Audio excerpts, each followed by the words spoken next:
जुग अटल चवर छत्र तखत दे मालक रूहानीयत दे मुजस्मे लोक अते परलोक दे रखियक सर्ब सांझी वालता दे प्रतीक दुनिया दे रहबर पीराने पीर समरथ पिता सतगुरु गुरु ग्रंथ साहब महाराज जी दी पावन पवित्र निੱਘੀ गोद अंदर जुड़ बैठी गुरु रूप गुरु सवारी साध संगत जी विचारां आरंभ करन तो पहला सारे अदब सहित सतगुरु जी नूं झुकाओ शीश बोलन दी दिओ असीस प्यार नाल आखो जी वाहिगुरु जी का खालसा वाहिगुरु जी की फतेह। आप सारे वड्डे भागां वाले हो जो अमृत वेले दे दीवाना विच हाज़री भर के सतगुरु की रहमत के पात्र बन रहे हो।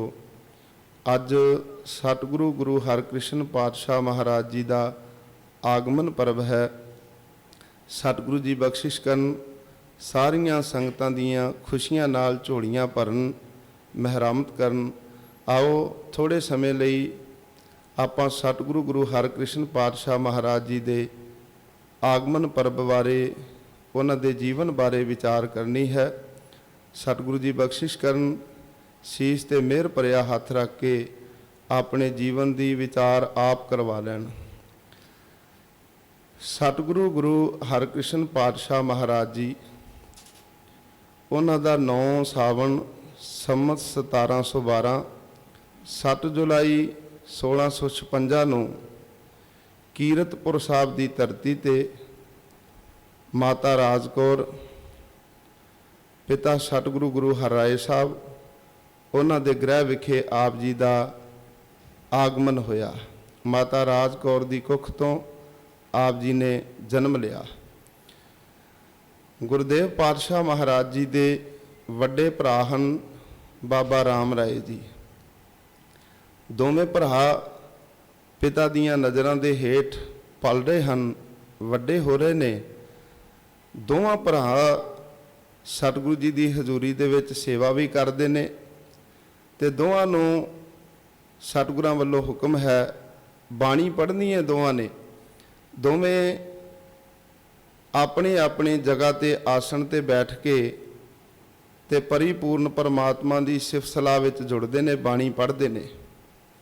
मेरे सतगुरु गुरु हरराय साहब जी दोवां बच्चों का परतावा लेना चाहते ने। प्रीख्या लैण वास्ते सतगुरां ने एक सिख नूं भेजिया, तो दोवां नूं जाके खंदूई चबो के वेखनी है ताकि पता लगे ये अंदरों किन्ने क बाणी दे नाल जुड़े हुए हैं। गुरुदेव पातशाह महाराज का हुक्म पा के सिख राम राय वाले कमरे विच गया, जिथे बैठा राम राय तपस्या कर रहा सी, बाणी पढ़ रहा सी। उत्थे जाके उन्होंने वार वार सूई चबाउंदा है, जिवें वो माड़ी जी शरीर दे नाल स्पर्श करता है तो राम राय तरबक के उठ जाता है, उन्होंने बड़ा दर्द हुंदा है। दूसरे पासे जदों गुरु हरकृष्ण पातशाह महाराज जी वाले कमरे विच जांदा है, उत्थे जाके गुरु हरकृष्ण पातशाह महाराज जी नूं खंदूई चबो के वेखदा है ते गुरुदेव पातशाह महाराज जी नूं पता भी नहीं लगता। सहज समाध लगी लिव अंतर सो रस सोई जाना जीओ। उन्हां नूं बाणी पढ़न दे विच रस आ रहा है, परिपूर्ण परमात्मा दे चरनां दे विच सुरत जुड़ी हुई है। ऐसे थां ते उन्हां दी सुरत जुड़ी है जिथे कोई शरीर का दुख जिहड़ा दुख रह ही नहीं जाता, कोई पीड़ा रह ही नहीं जाती। संसार तो उच्चे उठ जाना गुरुदेव पातशाह महाराज जी का कई बारी सिख ने परतावा लिया, पर सतगुरां नूं कोई फर्क ना पिया। कुछ समय बाद सिख नूं फिर भेजिया, तुसीं फिर जाके जिस पीढ़े ते बैठ के राम राय पढ़ रहा ना, बाणी पढ़ रहा, उत्थे जाके सूई खबो के वेखनी। जिस पीढ़े ते धन गुरु हरकृष्ण पातशाह महाराज बैठे बाणी पढ़ते हैं, उहदे भी पावे दे विच सूई चबो के वेखनी। सिख फिर जांदा है, उन्हें जाके पहला राम राय दे पावे दे विच खंदूई चबोई ते वो लक्कड़ दे विच खंदूई अगे नहीं जाती। दूसरे पासे जिथे बैठे गुरु हरकृष्ण पातशाह महाराज बाणी पढ़ते सन, उहदे विच जदों खंदूई चबाउंदा है ना, संगत जी इंज खदूई अंदर चली जाती है जिवें मोम दे विच ਸੂਈ ਚਲੀ ਜਾਂਦੀ ਏ। ਜਿਵੇਂ ਘਿਓ ਦੇ ਵਿੱਚ ਕੋਈ ਚੀਜ਼ ਚਬੋਈਏ ਤੇ ਪਾਰ ਲੰਘ ਜਾਂਦੀ ਏ, ਪਤਾ ਵੀ ਨਹੀਂ ਲੱਗਦਾ। ਇਸ ਤਰ੍ਹਾਂ ਦੇ ਨਾਲ ਗੁਰੂ ਹਰਕ੍ਰਿਸ਼ਨ ਪਾਤਸ਼ਾਹ ਮਹਾਰਾਜ ਜੀ ਜਿੱਥੇ ਬੈਠੇ ਬਾਣੀ ਪੜ੍ਹਦੇ ਨੇ, ਉੱਥੇ ਦਾ ਜਿਹੜਾ ਸਾਰਾ ਸਮਾਂ ਏ ਉਹ ਤਬਦੀਲ ਹੋਇਆ ਹੋਇਆ। ਹਰ ਚੀਜ਼ ਨੇ ਸਤਿਗੁਰੂ ਜੀ ਦੇ ਬਾਣੀ ਨੂੰ ਪ੍ਰਵਾਨ ਕੀਤਾ ਹੋਇਆ ਹੈ। ਗੁਰਦੇਵ ਪਾਤਸ਼ਾਹ ਉਹਨਾਂ ਦੇ ਬਚਨ ਪੜ੍ਹਦੇ ਹੋ ਤੁਸੀਂ, ਗੁਰ ਪ੍ਰਸਾਦ ਪਰਮ ਪਦ ਪਾਇਆ, ਸੁਕੇ ਕਾਸ਼ਟ ਹਰਿਆ। ਐਸੀ ਬਖਸ਼ਿਸ਼ ਹੋ ਗਈ ਹੈ, ਜਿਸ ਪੀੜੇ ਤੇ ਬਹਿ ਕੇ ਮੇਰੇ ਸਤਿਗੁਰੂ ਜੀ ਬਾਣੀ ਪੜ੍ਹਦੇ ਨੇ ਉਹ ਵੀ ਮੋਮ ਹੋਇਆ ਪਿਆ ਹੈ।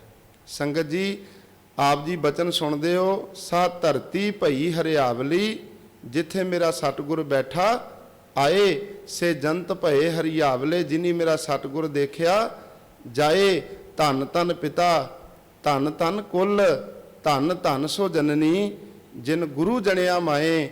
ਧੰਨ ਧੰਨ ਗੁਰੂ ਜਿਨ ਨਾਮ ਅਰਾਧਿਆ, ਆਪ ਤਰਿਆ ਜਿਨੀ ਡਿਠਾ ਤਿਨਾ ਲਏ ਛਡਾਏ। ਗੁਰੂ ਦੀ ਮਿਹਰ ਦੇ ਵਿੱਚ, ਗੁਰੂ ਦੀ ਨਜ਼ਰ ਦੇ ਵਿੱਚ ਇੰਨੀ ਬਖਸ਼ਿਸ਼ ਹੈ, ਇੰਨੀ ਬਰਕਤ ਵਾਲੀ ਹੈ ਗੁਰੂ ਦੀ ਨਜ਼ਰ। ਜਿੱਥੇ ਗੁਰੂ ਨਜ਼ਰ ਟਿਕਾ ਦੇਵੇ ਨਾ, ਉਹ ਸੁੱਕੀਆਂ ਲੱਕੜਾਂ ਵੀ ਜਿਹੜੀਆਂ ਨੇ ਉਹ ਵੀ ਹਰੀਆਂ ਹੋ ਜਾਂਦੀਆਂ ਨੇ। ਗੁਰੂ ਅਰਜਨ ਦੇਵ ਪਾਤਸ਼ਾਹ ਮਹਾਰਾਜ ਦੇ ਬੋਲ ਨੇ, ਸੂਕੇ ਹਰੇ ਕੀਏ ਖਿਨ ਮਾਹੇ, ਅੰਮ੍ਰਿਤ ਦ੍ਰਿਸ਼ਟ ਸੰਚ ਜਿਵਾਏ, ਕਾਟੇ ਕਸ਼ਟ ਪੂਰੇ ਗੁਰਦੇਵ, ਸੇਵਕ ਕੋ ਦੀਨੀ ਆਪਣੀ ਸੇਵ। ਤੇ ਇਧਰ ਗੁਰੂ ਗੋਬਿੰਦ ਸਿੰਘ ਮਹਾਰਾਜ ਜੀ ਗੁਰੂ ਹਰਕ੍ਰਿਸ਼ਨ ਪਾਤਸ਼ਾਹ ਮਹਾਰਾਜ ਬਾਰੇ ਲਿਖ ਗਏ ਨੇ, ਜਿੱਥੇ ਦੂਸਰੇ ਪੁੱਤਰ ਵਾਸਤੇ ਗੁਰੂ ਸਾਹਿਬ ਦਾ ਹੁਕਮ ਹੈ ਨਾ ਵੀ ਰਾਮ ਰਾਏ ਦੇ ਮੂੰਹ ਨਹੀਂ ਲੱਗਣਾ, ਇਹਦੇ ਦਰਸ਼ਨ ਨਹੀਂ ਕਰਨੇ, ਜਿਹੜਾ ਇਹਦੇ ਦਰਸ਼ਨ ਕਰੇਗਾ ਉਹ ਸਾਡਾ ਸਿੱਖ ਨਹੀਂ। ਤੇ ਇੱਕ ਪਾਸੇ ਆਪਣੇ ਪੁੱਤਰ ਬਾਰੇ ਗੁਰੂ ਹਰਕ੍ਰਿਸ਼ਨ ਪਾਤਸ਼ਾਹ ਮਹਾਰਾਜ ਬਾਰੇ ਕਹਿੰਦੇ ਨੇ, ਸ਼੍ਰੀ ਹਰਕ੍ਰਿਸ਼ਨ ਧਿਆਈਆ ਜਿਸ ਡਿਠੇ ਸਭ ਦੁੱਖ ਜਾਏ।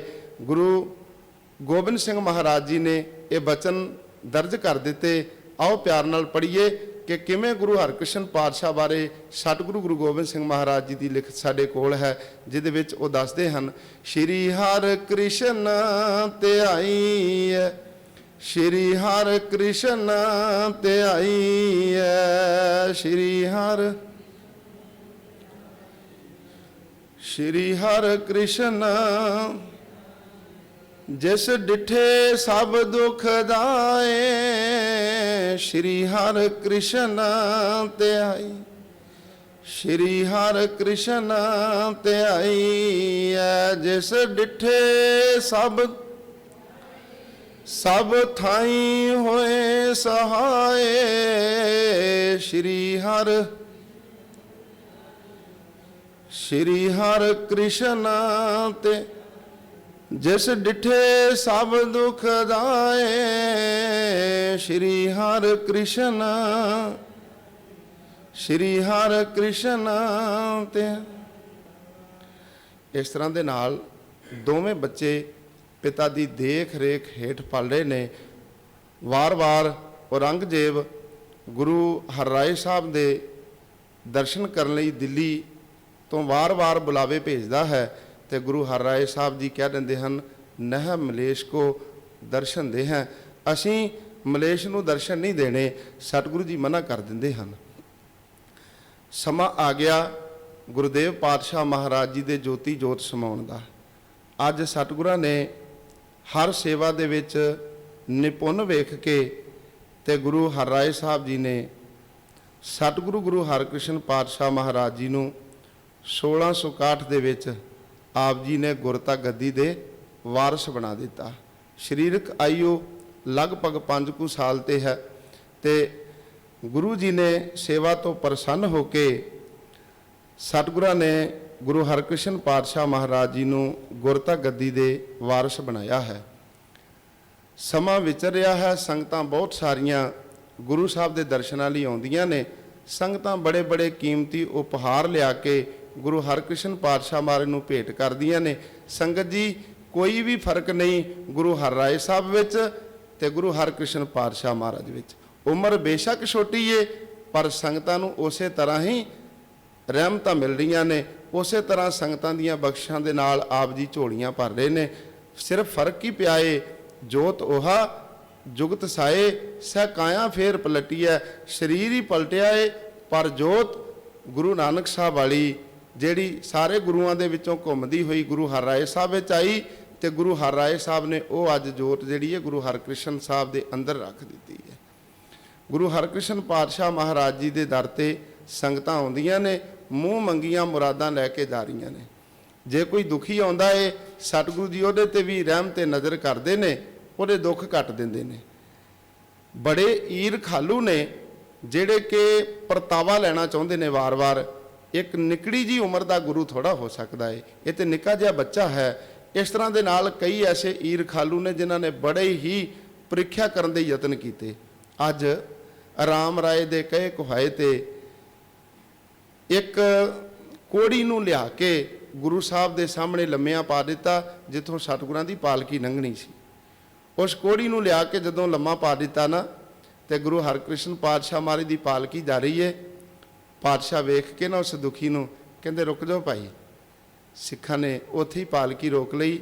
ਮੇਰੇ ਪਾਤਸ਼ਾਹ ਜਿਹੜੇ ਰੁਮਾਲ ਦੇ ਨਾਲ ਆਪਣਾ ਮੁਖੜਾ ਪੂੰਝਦੇ ਸਨ, ਜਿਹੜਾ ਕੋਲ ਰੱਖਿਆ ਸੀ, ਉਹ ਕੋੜੀ ਨੂੰ ਦੇ ਦਿੱਤਾ। ਕਹਿਣ ਲੱਗੇ, ਲੈ ਭਾਈ, ਇਹਨੂੰ ਆਪਣੇ ਸਰੀਰ ਤੇ ਫੇਰਿਆ ਕਰੀ, ਪਰਮਾਤਮਾ ਦਾ ਨਾਮ ਜਪਿਆ ਕਰ, ਗੁਰੂ ਨਾਨਕ ਸਾਹਿਬ ਰਹਿਮਤ ਕਰਨਗੇ, ਗੁਰੂ ਸਾਹਿਬ ਕਿਰਪਾ ਕਰਨਗੇ, ਤੇਰਾ ਸਰੀਰ ਬਿਲਕੁਲ ਅਰੋਗ ਹੋ ਜਾਏਗਾ, ਤੇਰਾ ਕੋੜ ਕੱਟਿਆ ਜਾਏਗਾ। ਗੁਰਦੇਵ ਪਾਤਸ਼ਾਹ ਮਹਾਰਾਜ ਨੇ ਉਹ ਰੁਮਾਲ ਬਖਸ਼ਿਸ਼ ਦੇ ਵਿੱਚ ਆਣ ਕੇ ਦੇ ਦਿੱਤਾ। ਸਮਝਾ ਦਿੱਤਾ ਕੋੜੀ ਨੂੰ, ਇਹਨੂੰ ਧੋ ਕੇ ਤੇ ਪੀਣਾ ਵੀ ਹੈ ਇਸ ਜਲ ਨੂੰ, ਇਹਨੂੰ ਵਾਰ-ਵਾਰ ਆਪਣੇ ਸਰੀਰ ਤੇ ਫੇਰਨਾ ਹੈ। ਉਹ ਗੁਰੂ ਸਾਹਿਬ ਦੀ ਬਖਸ਼ਿਸ਼ ਦੇ ਨਾਲ ਕੁਝ ਦਿਨਾਂ ਦੇ ਵਿੱਚ ਠੀਕ ਹੋ ਗਿਆ। ਹੁਣ ਤੇ ਗੁਰੂ ਸਾਹਿਬ ਦੀ ਮਹਿਮਾ ਜਿਹੜੀ ਉਹ ਸਾਰੇ ਪਾਸੇ ਇੱਕਦਮ ਇੰਜ ਪਸਰਨ ਲੱਗੀ, ਜਿਵੇਂ ਸੂਰਜ ਚੜ੍ਹੇ ਤੇ ਇੱਕਦਮ ਸਾਰੇ ਸੰਸਾਰ ਦੇ ਵਿੱਚ ਰੋਸ਼ਨੀ ਹੁੰਦੀ ਹੈ। ਗੁਰਦੇਵ ਪਾਤਸ਼ਾਹ ਮਹਾਰਾਜ ਜੀ ਦੀਆਂ ਰਹਿਮਤਾਂ ਦੀਆਂ ਗੱਲਾਂ ਘਰ ਘਰ ਚੱਲਣ ਲੱਗੀਆਂ। ਇੱਧਰ ਰਾਮ ਰਾਏ ਜਿਹੜਾ ਏ, ਜਿਹਨੂੰ ਗੁਰੂ ਸਾਹਿਬ ਨੇ ਕਹਿ ਦਿੱਤਾ ਸੀ ਬਈ ਉਹਨੇ ਗੁਰਬਾਣੀ ਦੀ ਇੱਕ ਤੁਕ ਬਦਲ ਦਿੱਤੀ ਏ, ਔਰੰਗਜ਼ੇਬ ਦੇ ਸਾਹਮਣੇ ਰਾਮ ਰਾਏ ਨੇ ਬੜੀਆਂ ਕਰਾਮਾਤਾਂ ਵਿਖਾਈਆਂ, 72 ਕਰਾਮਾਤਾਂ ਵਿਖਾਈਆਂ, ਤੇ ਉਹਨਾਂ ਦੇ ਵਿੱਚ ਸਾਰੀਆਂ ਦੇ ਵਿੱਚ ਰਾਮ ਰਾਏ ਨੂੰ ਕਾਮਯਾਬੀ ਮਿਲੀ। ਉਹ ਪਾਣੀ ਤੇ ਟੁਰਦਾ ਏ, ਉਹਨੇ ਬਹੁਤ ਸਾਰੀਆਂ ਕਰਾਮਾਤਾਂ ਕਰ ਕਰਕੇ ਵਿਖਾਈਆਂ, ਤੇ ਔਰੰਗਜ਼ੇਬ ਜਿਹੜਾ ਹੈ ਉਹ ਰਾਮ ਰਾਏ ਤੋਂ ਬੜਾ ਪ੍ਰਭਾਵਿਤ ਸੀ। ਪਰ ਰਾਮ ਰਾਏ ਜਦੋਂ ਉਹਨੇ ਸਤਿਗੁਰਾਂ ਦੀ ਬਾਣੀ ਦੀ ਇਹ ਤੁਕ ਬਦਲੀ ਨਾ, ਜਿਹੜੀ ਤੁਸੀਂ ਆਸਾ ਜੀ ਦੀ ਵਾਰ ਦੇ ਵਿੱਚ ਸਰਵਣ ਕਰਦੇ ਹੋ, ਪੜ੍ਹਦੇ ਹੋ, ਮਿੱਟੀ ਮੁਸਲਮਾਨ ਕੀ ਪੇੜਾ ਪਈ ਘੁਮਿਆਰ, ਘੜ ਭਾਂਡੇ ਇੱਟਾਂ ਕੀਆਂ, ਜਲਦੀ ਕਰੇ ਪੁਕਾਰ, ਜਲ ਜਲ ਰੋਵੈ ਬਪੜੀ, ਝੜ ਝੜ ਪਵੇ ਅੰਗਿਆਰ, ਨਾਨਕ ਜਿਨ ਕਰਤਾ ਕਾਰਨ ਕੀਆ, ਸੋ ਜਾਣੇ ਕਰਤਾਰ। ਜਦੋਂ ਕਾਜ਼ੀਆਂ ਨੇ, ਮੁਲਾਣਿਆਂ ਨੇ ਵੇਖਿਆ ਨਾ ਵੀ ਰਾਮ ਰਾਏ ਦੇ ਨਾਲ ਔਰੰਗਜ਼ੇਬ ਦੀ ਬੜੀ ਨੇੜਤਾ ਹੋ ਗਈ ਏ, ਉਹ ਹਰ ਕੰਮ ਰਾਮ ਰਾਏ ਤੋਂ ਪੁੱਛ ਕੇ ਕਰਦਾ ਏ, ਉਸ ਵੇਲੇ ਉਹਨਾਂ ਨੇ ਆਖਿਆ, ਇੰਨਾ ਵੀ ਨਾ ਇਹਦੇ ਨਾਲ ਪਿਆਰ ਕਰ, ਤੈਨੂੰ ਪਤਾ ਨਹੀਂ ਇਹਨਾਂ ਦੇ ਗੁਰੂ ਗ੍ਰੰਥ ਸਾਹਿਬ ਦੇ ਵਿੱਚ ਇਸਲਾਮ ਧਰਮ ਦੀ ਤੌਹੀਨ ਦੇ ਬਚਨ ਲਿਖੇ ਹੋਏ ਨੇ, ਤੂੰ ਕਦੀ ਪੜ੍ਹ ਕੇ ਨਹੀਂ ਵੇਖਿਆ? ਕਹਿਣ ਲੱਗਾ, ਕਿੱਥੇ ਲਿਖੀ ਏ ਇਸਲਾਮ ਧਰਮ ਦੀ ਤੌਹੀਨ? ਉਸ ਵੇਲੇ ਕਾਜ਼ੀਆਂ ਨੇ ਇਹ ਤੁਕ ਪੜ੍ਹ ਕੇ ਸੁਣਾ ਦਿੱਤੀ ਬਈ ਆਹ ਸ਼ਬਦ ਇਹਨਾਂ ਨੂੰ ਆਖੋ, ਉਚਾਰਨ ਕਰਕੇ ਸੁਣਾਉਣ। ਕੀ ਇੰਜ ਨਹੀਂ ਲਿਖਿਆ ਗੁਰੂ ਨਾਨਕ ਸਾਹਿਬ ਨੇ, ਮਿੱਟੀ ਮੁਸਲਮਾਨ ਕੀ ਪੇੜਾ ਪਈ ਘੁਮਿਆਰ, ਘੜ ਭਾਂਡੇ ਇੱਟਾਂ ਕੀਆਂ, ਜਲਦੀ ਕਰੇ ਪੁਕਾਰ। ਸੰਗਤ ਜੀ, ਇਹਦੇ ਅਰਥ ਨੇ ਬਈ ਮੁਸਲਮਾਨ ਵੀਰ ਜਿਹੜੇ ਨੇ ਉਹ ਮਨੁੱਖ ਦੇ ਚੜ੍ਹਾਈ ਕਰ ਜਾਣ ਤੋਂ ਬਾਅਦ ਉਹਨੂੰ ਕਬਰ ਦੇ ਵਿੱਚ ਪਾ ਕੇ ਤੇ ਦਫਨਾ ਦਿੰਦੇ ਨੇ, ਤੇ ਸਨਾਤਨ ਧਰਮ ਵਾਲੇ, ਸਿੱਖ ਧਰਮ ਵਾਲੇ ਜਾਂ ਹੋਰ ਕਈ ਧਰਮ, ਉਹ ਸਰੀਰ ਦੇ, ਮਨੁੱਖ ਦੇ ਸਰੀਰ ਛੱਡ ਜਾਣ ਤੋਂ ਬਾਅਦ ਸਰੀਰ ਨੂੰ ਬਿਲੇ ਲਾਉਂਦੇ ਨੇ ਅਗਨ ਭੇਟ ਕਰਕੇ, ਤੇ ਮੁਸਲਮਾਨ ਜਿਹੜੇ ਨੇ ਉਹਨਾਂ ਨੂੰ ਕਬਰਾਂ ਦੇ ਵਿੱਚ ਦਫਨਾਇਆ ਜਾਂਦਾ ਹੈ।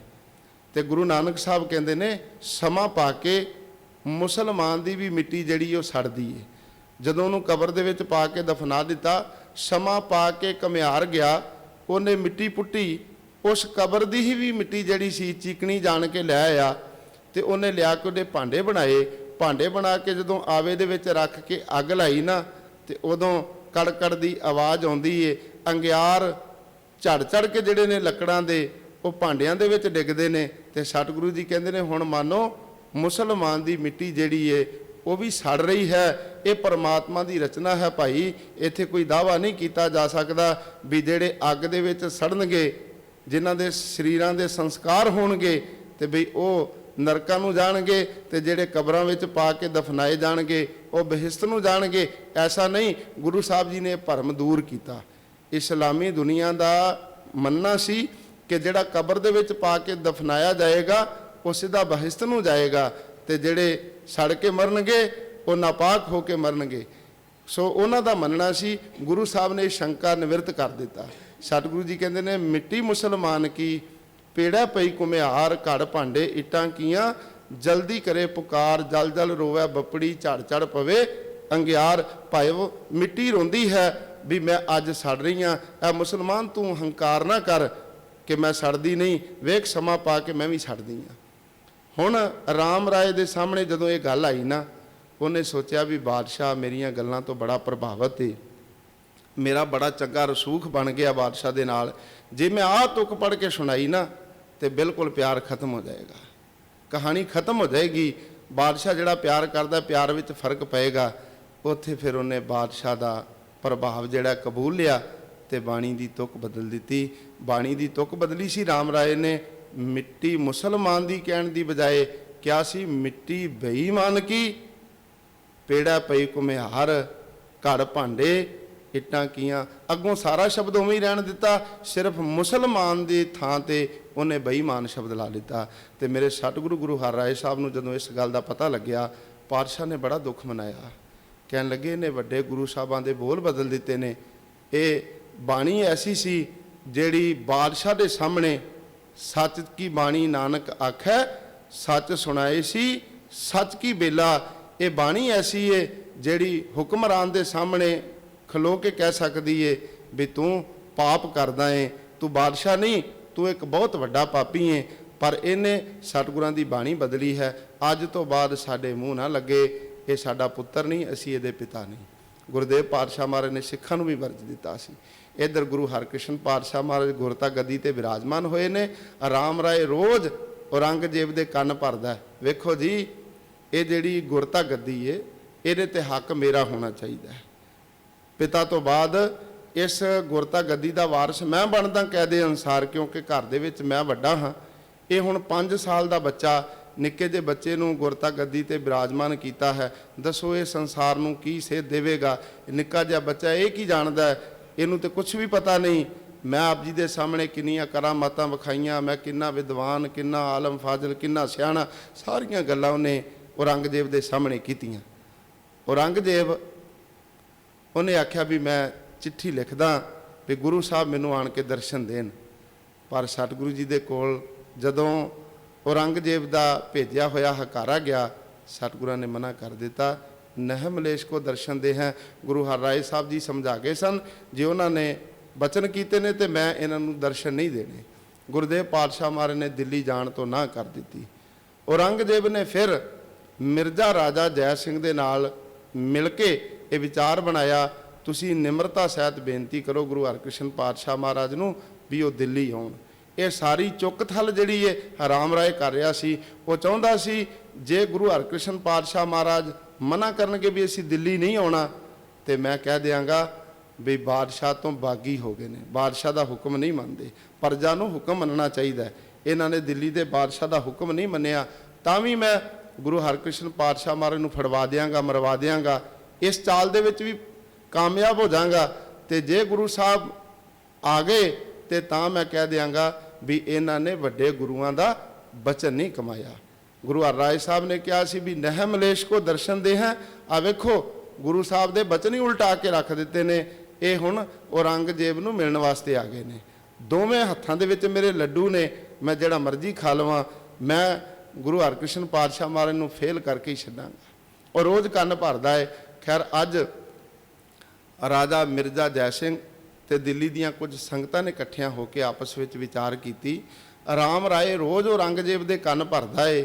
ਇਹਨੇ ਇੱਥੇ ਆਣ ਕੇ ਭਰਮਾਂ ਦਾ ਜਾਲ ਫੈਲਾਇਆ ਹੋਇਆ ਔਰ ਇਹ ਪਖੰਡ ਕਰ ਰਿਹਾ ਹੈ।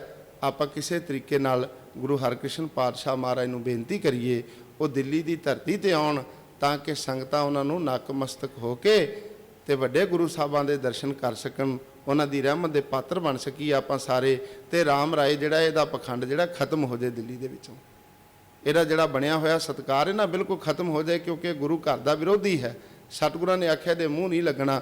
ਸੋ ਇਸ ਤਰੀਕੇ ਦੇ ਨਾਲ ਸੰਗਤਾਂ ਨੇ ਮਿਲ ਕੇ ਚਿੱਠੀ ਇੱਕ ਲਿਖੀ ਤੇ ਉਹ ਚਿੱਠੀ ਲੈ ਕੇ ਰਾਜਾ ਜੈ ਸਿੰਘ ਨੇ ਉਸ ਵੇਲੇ ਡਿਊਟੀ ਲਾਈ ਹੈ ਬਈ ਤੁਸੀਂ ਪਰਸਰਾਮ ਜੀ ਇਹ ਚਿੱਠੀ ਲੈ ਕੇ ਕੀਰਤਪੁਰ ਸਾਹਿਬ ਦੀ ਧਰਤੀ ਤੇ ਜਾਣਾ ਹੈ। ਗੁਰੂ ਹਰਕ੍ਰਿਸ਼ਨ ਪਾਤਸ਼ਾਹ ਮਹਾਰਾਜ ਨੂੰ ਸਾਡੇ ਵੱਲੋਂ ਬੇਨਤੀ ਕਰਨੀ ਵੀ ਉਹ ਜ਼ਰੂਰ ਦਿੱਲੀ ਦੀਆਂ ਸੰਗਤਾਂ ਦੇ ਕਹਿਣ ਤੇ ਇੱਕ ਵਾਰੀ ਦਿੱਲੀ ਆਪਣੇ ਮੁਬਾਰਕ ਚਰਨ ਜ਼ਰੂਰ ਪਾਉਣ। ਜਦੋਂ ਸਤਿਗੁਰਾਂ ਨੇ ਚਿੱਠੀ ਦੇ ਵਿੱਚ ਪਿਆਰ ਵੇਖਿਆ, ਰਾਜਾ ਮਿਰਜ਼ਾ ਜੈ ਸਿੰਘ ਦੀ ਬੇਨਤੀ ਸਤਿਗੁਰਾਂ ਨੇ ਪੜ੍ਹੀ ਤੇ ਗੁਰਦੇਵ ਪਾਤਸ਼ਾਹ ਮਹਾਰਾਜ ਤਿਆਰ ਹੋ ਗਏ ਦਿੱਲੀ ਜਾਣ ਵਾਸਤੇ। ਸਿਆਣੇ ਸਿੱਖਾਂ ਨਾਲ ਵਿਚਾਰ ਕੀਤੀ ਤੇ ਆਪ ਜੀ ਨੇ ਫੈਸਲਾ ਕਰ ਲਿਆ ਵੀ ਅਸੀਂ ਦਿੱਲੀ ਜਾਵਾਂਗੇ। ਜਦੋਂ ਸਤਿਗੁਰੂ ਜੀ ਨੇ ਦਿੱਲੀ ਤੁਰਨ ਦਾ ਫੈਸਲਾ ਲਿਆ ਨਾ, ਜਿੰਨੇ ਵੀ ਜ਼ਿਮੀਂਦਾਰ ਸਿੱਖ ਸਨ, ਵਪਾਰੀ ਸਿੱਖ ਸਨ, ਉਹ ਸਾਰੇ ਇਕੱਠੇ ਹੋ ਤੁਰੇ। ਉਹਨਾਂ ਆਖਿਆ ਅਸੀਂ ਸਤਿਗੁਰਾਂ ਦੇ ਨਾਲ ਜਾਵਾਂਗੇ, ਅਸੀਂ ਦਿੱਲੀ ਗੁਰੂ ਸਾਹਿਬ ਦੇ ਨਾਲ ਜਾਵਾਂਗੇ, ਕਿਉਂਕਿ ਔਰੰਗਜ਼ੇਬ ਦੀਆਂ ਨੀਤੀਆਂ ਠੀਕ ਨਹੀਂ। ਉਹਨੇ ਅੱਗੇ ਸਰਮਦ ਫਕੀਰ ਵਰਗੇ ਵੱਡੇ ਵੱਡੇ ਫਕੀਰ ਜਿਹੜੇ ਪਰਮਾਤਮਾ ਨਾਲ ਜੋੜਨ ਵਾਲੇ ਸਨ, ਉਹ ਸਾਰੇ ਮਰਵਾ ਦਿੱਤੇ ਨੇ। ਕਿਤੇ ਕੋਈ ਕੋਝੀ ਚਾਲ ਚੱਲ ਕੇ ਗੁਰੂ ਹਰਕ੍ਰਿਸ਼ਨ ਪਾਤਸ਼ਾਹ ਮਹਾਰਾਜ ਤੇ ਹਮਲਾ ਨਾ ਕਰ ਦੇਵੇ। ਉਧਰ ਰਾਮ ਰਾਏ ਗੁਰੂ ਸਾਹਿਬ ਦਾ ਦੁਸ਼ਮਣ ਬਣਿਆ ਹੋਇਆ, ਅਸੀਂ ਸਾਰੇ ਨਾਲ ਜਾਵਾਂਗੇ। ਬਹੁਤ ਸਾਰੀਆਂ ਸੰਗਤਾਂ ਆਪਣੇ ਕੰਮ ਕਾਜ ਕਾਰ ਵਿਹਾਰ ਛੱਡ ਕੇ ਗੁਰੂ ਹਰਕ੍ਰਿਸ਼ਨ ਪਾਤਸ਼ਾਹ ਮਹਾਰਾਜ ਦੇ ਨਾਲ ਹੋ ਤੁਰੇ। ਬਹੁਤ ਭਾਰੀ ਇਕੱਠ ਤੁਰਿਆ ਜਾ ਰਿਹਾ ਸੀ। ਜਦੋਂ ਪੰਜੋਖਰੇ ਦੀ ਧਰਤੀ ਦੇ ਨੇੜੇ ਆਏ ਨਾ, ਤੇ ਗੁਰੂ ਹਰਕ੍ਰਿਸ਼ਨ ਪਾਤਸ਼ਾਹ ਮਹਾਰਾਜ ਨੇ ਲੀਕ ਪਾ ਦਿੱਤੀ, ਜਿਹੜੀ ਮੈਂ ਵਿਚਾਰ ਆਪ ਜੀ ਦੇ ਸਾਹਮਣੇ ਰੱਖ ਰਿਹਾ, ਪ੍ਰਿੰਸੀਪਲ ਸਤਬੀਰ ਸਿੰਘ ਦੀ ਲਿਖੀ ਹੋਈ ਰੱਖ ਰਿਹਾ। ਲਕੀਰ ਖਿੱਚ ਦਿੱਤੀ, ਇਸ ਤੋਂ ਅੱਗੇ ਸੰਗਤ ਜਿਹੜੀ ਉਹ ਨਹੀਂ ਜਾਏਗੀ। ਜਿਹੜੇ ਸਾਡੇ ਪਿਆਰੇ ਸਿੱਖ ਹਨ ਉਹ ਇੱਥੋਂ ਹੀ ਨਮਸਕਾਰ ਕਰਕੇ ਵਾਪਸ ਚਲੇ ਜਾਣ, ਆਪਣੇ ਕਾਰ ਵਿਹਾਰ ਕਰਨ। ਅਸੀਂ ਦਿੱਲੀ ਆਪੇ ਜਾਵਾਂਗੇ, ਕੁਝ ਸਿੱਖ ਸਾਡੇ ਨਾਲ ਜਾਣਗੇ, ਬਾਕੀ ਸਾਰੇ ਦੇ ਸਾਰੇ ਇੱਥੋਂ ਵਾਪਸ ਚਲੇ ਜਾਣ। ਉੱਥੇ ਫਿਰ ਪ੍ਰਿੰਸੀਪਲ ਜੀ ਲਿਖਦੇ ਨੇ, ਦਰਗਾਹ ਮਲ ਗੁਰਦਿੱਤਾ ਜੀ, ਦਿਆਲਾ ਜੀ, ਸਤੀ ਜੀ, ਮਤੀ ਦਾਸ ਜੀ, ਗੁਰਬਖਸ਼ ਮਲ ਇਤਿਆਦਿਕ ਗੁਰੂ ਕੇ ਸਿੱਖ ਜਿਹੜੇ ਨੇ ਉਹ ਸਤਿਗੁਰਾਂ ਦੇ ਨਾਲ ਤੁਰੇ ਨੇ। ਕੁਝ ਵਿਦਵਾਨਾਂ ਨੇ ਭਾਈ ਮਣੀ ਸਿੰਘ ਦਾ ਜ਼ਿਕਰ ਕੀਤਾ ਹੋਇਆ। ਖੈਰ ਸਾਰੇ ਗੁਰੂ ਕੇ ਸਿੱਖ ਜਿਹੜੇ ਨੇ ਉਹ ਨਾਲ ਚੱਲਦੇ ਨੇ। ਬਾਕੀ ਦੀਆਂ ਸੰਗਤਾਂ ਜਿਹੜੀਆਂ ਨੇ ਉਹ ਪੰਜੋਖਰੇ ਦੀ ਧਰਤੀ ਤੋਂ ਵਾਪਸ ਆ ਜਾਂਦੀਆਂ ਨੇ ਤੇ ਇਹ ਗੁਰੂ ਕੇ ਸਿੱਖ ਨਾਲ ਜਾਂਦੇ ਨੇ।